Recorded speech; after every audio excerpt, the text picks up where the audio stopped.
नमस्कार मित्रांनो, आपण एक गोष्ट समजून घेऊयात, पण त्याआधी चॅनेलला लाईक, सबस्क्राईब आणि शेअर करायला विसरू नका. अमेरिकेतील सेंट लुई इथं जागतिक प्रदर्शन भरलं होतं. त्यात प्रत्येक उत्पादक आपापल्या उत्पादनाचा प्रचार जोरात करत होता. रिचर्ड ब्लेशरनंही हा आपल्या चहाची जाहिरात करायला धडपडत होता. ते उन्हाळ्याचे दिवस होते. सगळेजण उकाडीने हैराण झाले होते. त्याच्या चहाची चव घ्यायला कोणीही तयार होत नव्हतं. शीतपेयांचा धंदा मात्र जोरदार चालला होता हे त्यानं पाहिलं. त्याला एकदमच एक कल्पना सुचली.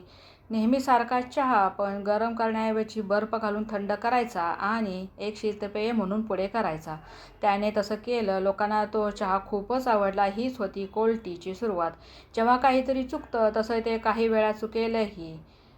पण त्यावेळेला आपली प्रतिक्रिया कशी आहे, जबाबदारीची की संतापाची, हे खूपच महत्त्वाचं आहे.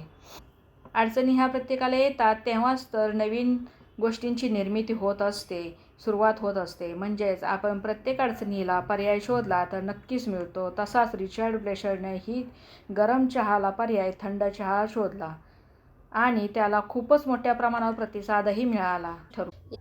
यातून आपण काय शिकलो? तर प्रत्येक गोष्टीला मार्ग हा असतोच असा नाही तर तसा, पण मार्ग नक्कीच असतो. आपल्या आयुष्यात घडणाऱ्या सर्व घटनांवर आपण नियंत्रण मिळवू शकत नाही, पण त्यातून मार्ग कसा काढायचा हे मात्र आपण नक्कीच ठरवू शकतो.